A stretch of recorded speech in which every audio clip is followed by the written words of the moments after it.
Aujourd'hui, on va faire un speedrun de l'exercice de probabilité qui tombe tout le temps au bac. Reste bien jusqu'à la fin de la vidéo pour connaître les questions qui tombent tout le temps et surtout comment savoir les résoudre pour avoir 19 ou même 20 sur 20 au bac de mathématiques comme des élèves de mon stage de mathématiques le font. Donc tous les exercices de probabilité commencent de la même manière. Au début, on va vous faire un blabla, vous expliquer des événements, etc. et rentrer tout doucement dans les maths. Ici, on parle de 4 groupes sanguins, le groupe A, B, AB et O. Et on parle aussi de résus positif, négatif. Et ensuite, on introduit les événements. A, l'événement, la personne choisie du groupe est du groupe sanguin A. B, il est du groupe sanguin B. AB, groupe sanguin AB. O, pareil. Et R, c'est pour résus positif. Et on nous donne directement un arbre de probabilité à compléter. Donc c'est assez simple à compléter. Il suffit juste de lire ce qu'il y a un peu plus haut. Donc on va lire tout doucement. Donc on voit que 45% des individus appartiennent au groupe A et parmi eux, 85 sont de résus positif. 45% appartiennent au groupe A, ce qui veut dire que ici, la probabilité d'être dans la branche A, c'est 0,45. On est d'accord. Et on sait que parmi ceux qui appartiennent au groupe A, on en a 85% qui sont de résus positifs. Donc ici, on va avoir que on a 85%. Par ailleurs, on va directement pouvoir compléter, c'est-à-dire qu'on sait que R et R bar, les deux événements ici, sont complémentaires, donc la somme des deux doit faire 1. Donc ici, 0,85 plus un truc pour faire 1, on sait que ça va être 0,15. Super, ensuite on va faire le B. Le B, on a quoi? On a 10% des individus qui appartiennent au groupe B, et parmi eux, 84% sont de résus positifs. 84%, donc on va avoir ici 10%, 0,10, et 84% sont de résus positifs, donc 0,84. Et pour compléter ça, on doit faire 0,16, super. Ensuite, le dernier, on a 3% des individus qui appartiennent au groupe AB, on a 3% des individus qui appartiennent au groupe AB, donc on va avoir 0,03. Avec, il précise 82% de résus positifs, donc 0,82.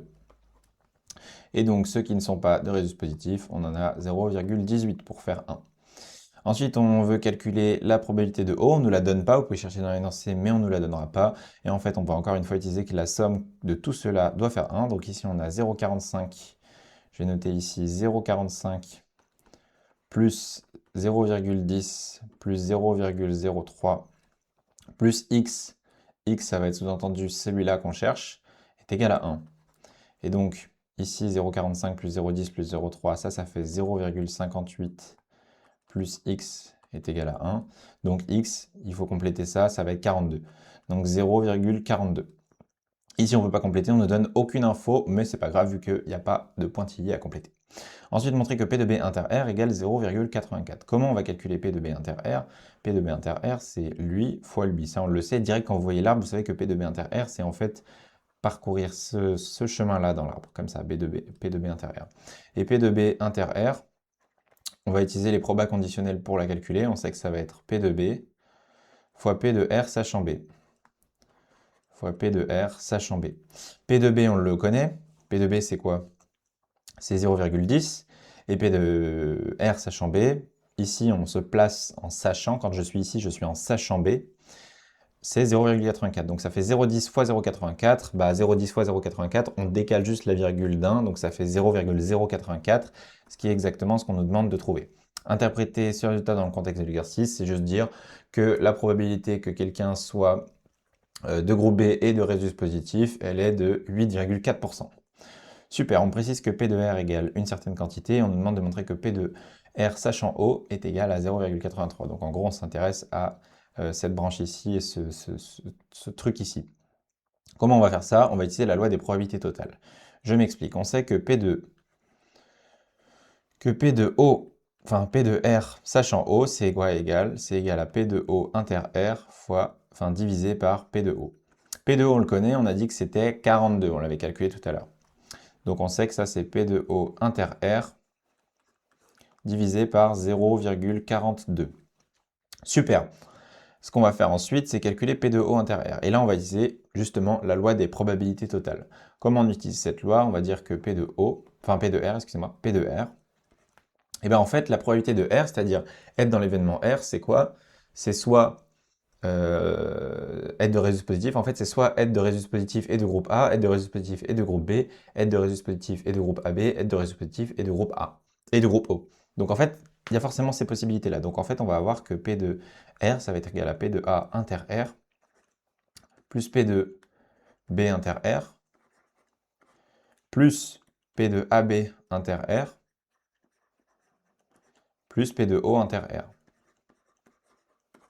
Super. Et là, vous allez pouvoir isoler P de O inter R. P de O inter R, c'est P de R moins les trois probabilités là. P de A inter R, c'est 0,45 fois 0,85. P de B inter R, on l'a déjà calculé, c'est le produit des deux. P de AB inter R, c'est le produit des deux. Vous allez calculer ça, mettre dans votre calculatrice et vous allez obtenir que P de O inter R égale 0,83. Donc ici, on a 0,83. On peut même écrire ici que du coup, on a 0,17 pour compléter, puisque la somme des deux fait 1. Ensuite, on dit qu'un individu est donneur universel lorsque son sang peut être transfusé à toute personne sans risque d'incompatibilité. Être sans risque d'incompatibilité, ça veut dire quoi? Il nous précise que le groupe O de résus négatif est le seul vérifiant cette caractéristique. Donc O de résus négatif, sous-entendu quoi? O inter R bar. R bar. Montrer que la probabilité qu'un individu choisi au hasard dans la population française soit donneur universel est de 0,714. 0,0714. Comment on va faire ça? Eh bien en fait c'est la même chose qu'on a déjà fait. P de O inter R bar, c'est égal à quoi? C'est égal à P de O fois P de R bar sachant O. Bon bah ça c'est juste P de O, on a dit que c'était 0,42, donc ça nous donne 0,42. Et P de O sachant R bar, c'est 0,17. 0,17. Vous avez juste à faire le calcul et vous tombez sur ça. Magnifique. Ensuite, on passe à d'autres types de questions. On va pas cette fois-ci parler de loi binomiale. C'est-à-dire qu'ici, ils nous disent qu'on fait une collecte de sang. Ok, on choisit un échantillon de 100 personnes dans la population d'une ville française. Ok, 100 personnes. Cette population est suffisamment grande pour assimiler ce choix à un tirage avec remise. Quand vous entendez ça, vous savez direct que ça doit faire un cling dans votre tête. Loi binomiale. On parle d'un tirage avec remise. C'est une loi binomiale.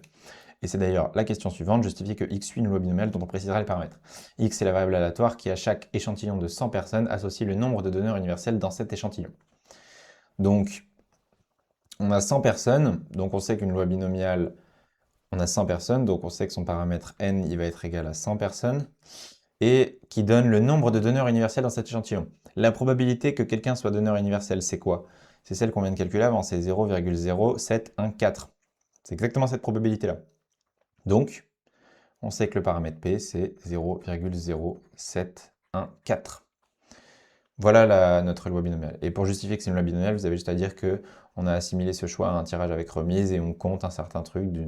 On compte le nombre de donneurs universels et la probabilité d'être un donneur universel, c'est 0,0714. Donc on a bien une loi binomiale. Voilà. Déterminer à 10 puissance moins 3 près la probabilité qu'il y ait au plus 7 donneurs universels dans cet échantillon. Ce que vous allez pouvoir faire, c'est juste mettre dans votre calculette la probabilité que x soit plus petit ou égal à 7. Ok, on veut qu'il y ait au plus 7 donneurs universels. Et x, ça compte le nombre de donneurs universels. Donc vous allez juste calculer ce truc-là dans votre calculatrice. Montrer que l'espérance de x de la variable aléatoire x est égale à 7,14. Comment on fait ça? Bah, l'espérance de x, on sait que c'est égal à np pour une loi binomiale. Donc n, c'est quoi? C'est 100. Et P, c'est 0,0714. Donc, on fait 100 fois un truc comme ça. On a juste à décaler la virgule de 2. Donc, ça nous donne 7,14. Super. Et pour faire la variance de x, c'est quoi? C'est, encore une fois, pour une loi binomiale, np1-p. C'est une formule à connaître par cœur. Très important de connaître tes formules. Et ça, vous le calculez, vous allez obtenir un certain truc que vous allez devoir arrondir. Donc ici, on nous demande de vérifier, de calculer l'espérance, on avait dit 7,14, et ensuite, si vous faites la variance, vous allez obtenir 7,63. Super.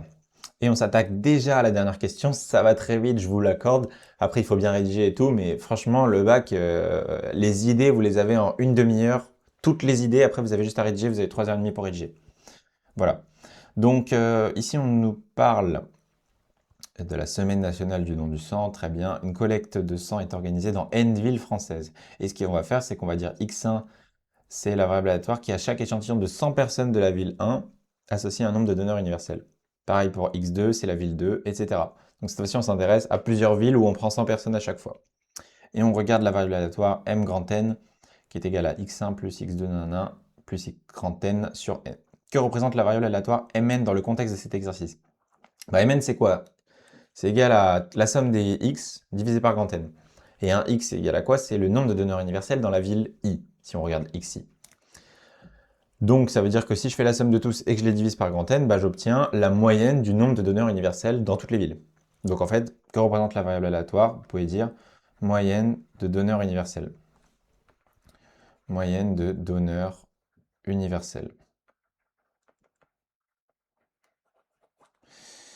C'est un donneur universel, du coup, je suis complètement illettré. Voilà. Super. Ensuite, calculer l'espérance de Mn. L'espérance de Mn, on va directement attaquer le calcul. Espérance de M grand N. Eh bien, c'est quoi? C'est l'espérance de 1 sur grand N fois la somme de toutes les variables. x1 plus jusqu'à x grand N. Super.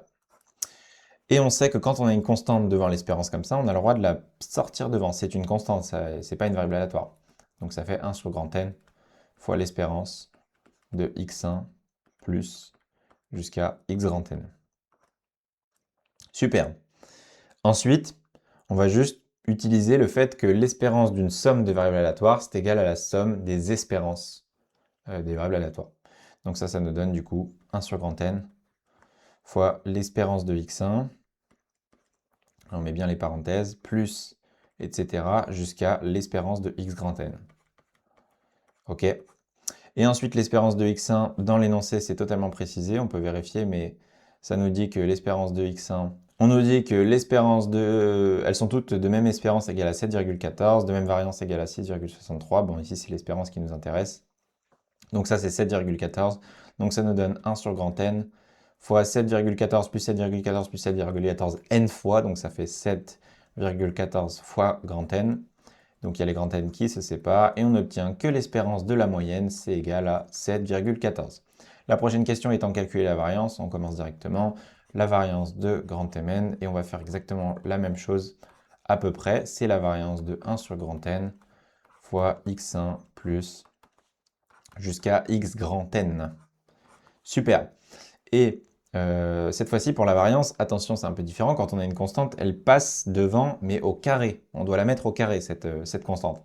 Donc on obtient 1 sur grand N carré fois la variance de la somme. Et aussi la somme, de base, on n'a pas le droit de la séparer. On n'a pas le droit de dire que la variance de la somme, c'est la somme des variances. Mais dans ce cas-là, on va avoir le droit. Pourquoi? Parce que les variables sont indépendantes. Et l'hypothèse indépendante est très importante. On nous le donne dans l'énoncé indépendante.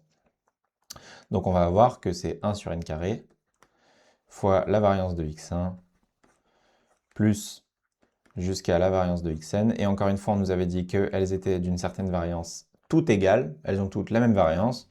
Donc on sait que ça va faire 1 sur grand N carré fois la variance d'une, c'était quoi? C'était 6, quelque chose. Donc 6, je sais plus quoi.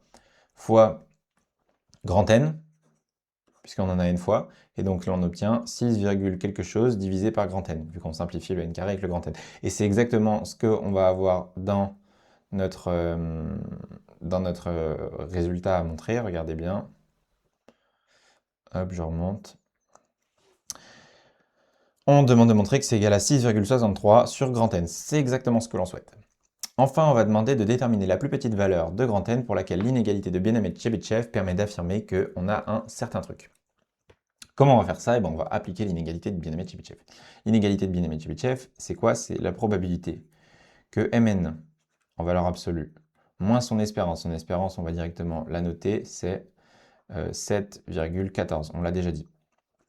Soit plus petite que epsilon, cette probabilité-là est plus grande que la variance de Mn sur epsilon carré. C'est l'inégalité de Bienaimé-Tchebychev. À connaître par cœur, très important. Ça, on va le réécrire. Le fait que Mn moins 7,14 soit plus petit que epsilon, ça veut dire que Mn, elle est proche de 7,14 à epsilon près. En gros, si on trace une droite comme ça, là on a 7,14, là on a 7,14 plus epsilon, et là on a 7,14 moins epsilon, bah on sait que Mn il doit être dans cet intervalle-là. Ok, donc ça c'est littéralement dire que 7,14 moins epsilon doit être plus petit que Mn, qui lui-même doit être plus petit que 7,14 plus epsilon. Plus grand que la variance de Mn sur epsilon carré. Super. Maintenant, ce qu'on va voir, c'est... Ok, super. Maintenant, il va falloir choisir le bon epsilon. Comment on choisit le bon epsilon? Ici, on parle de 7 et 7,28. Donc, on sait que 7,14 moins epsilon, on voudrait que ça soit 7. Donc, il faudrait enlever quoi? Il faudrait dire que epsilon soit égal à 0,14. ok? Et si on fait de l'autre côté 7,14 plus 14, plus 0,14, excusez-moi, on obtient bien 7,28. Donc on va choisir epsilon égale 0,14. Super. Et donc maintenant, ce qu'on va vouloir choisir, c'est faire en sorte que ce truc-là soit plus grand que 0,95. Ok, en faisant en sorte qu'il soit plus grand, on obtient la plus petite valeur de n pour laquelle, en gros, parce que ça dépend de n, la variance de m grand n, on a dit que c'était... Donc en gros, ce qu'on veut, hein, si je réécris, ça fait 1 moins variance de m grand n sur epsilon carré doit être plus grand que 0,95. Et on cherche le grand n qui va nous donner cette inégalité-là. Si on a ça, alors on est d'accord qu'on obtient le résultat de la question 6.